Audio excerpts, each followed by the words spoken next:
In this question, you are given a particle that is released from O and is undergoing free fall. That means to say you should know that the acceleration due to gravity will be 10 meter per second square. And it's also given that as it falls from P to Q, the distance covered is 120 meters and it takes 4 seconds to move from P to Q. But what the question wants is how long does it take to move from O to P. So the first thing that will really help you is to sketch out the speed time graph.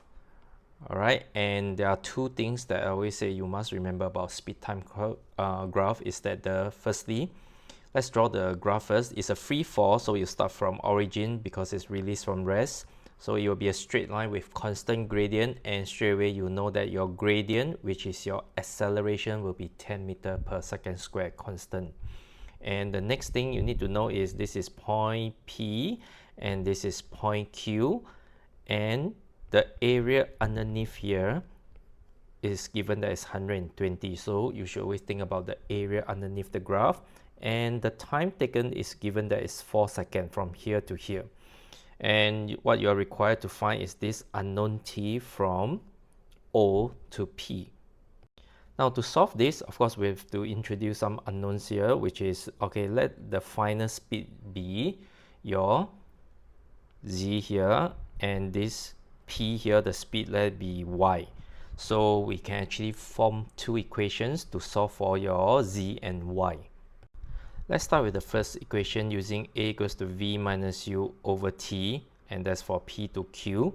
Alright, as mentioned, is free fall, so the acceleration is 10. The final speed is your z minus the initial speed y, and the time it takes is 4 seconds. And if you simplify it, z minus y is equals to 40, and we let it be equation 1.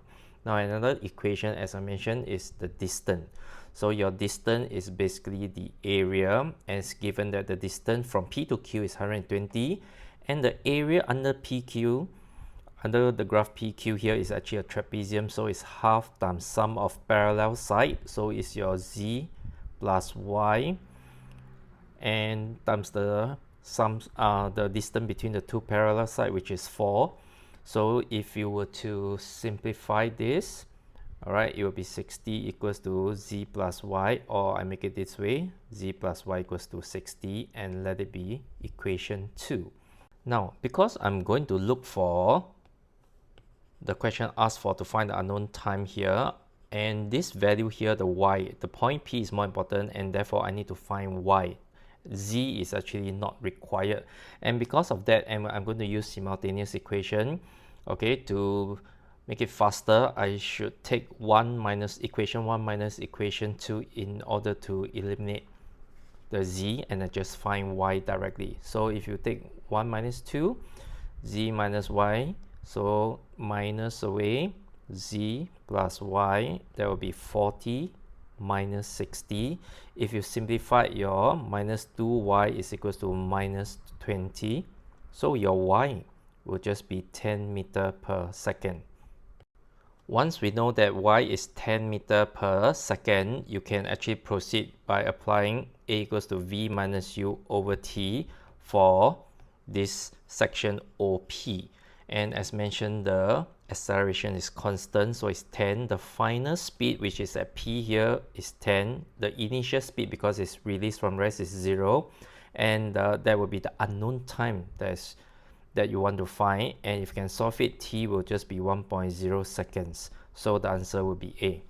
But actually, if you know the speed at y is 10 meter per second, from your theory, you should know that acceleration of 10 meter per second square means every second the speed will increase by 10, since it's released from rest, and when it reaches P, the speed is 10, it means 1 second has passed. So the duration will just be 1 second, and you actually no need to do this step. Alright, so I hope you understand the question. Alright, thank you.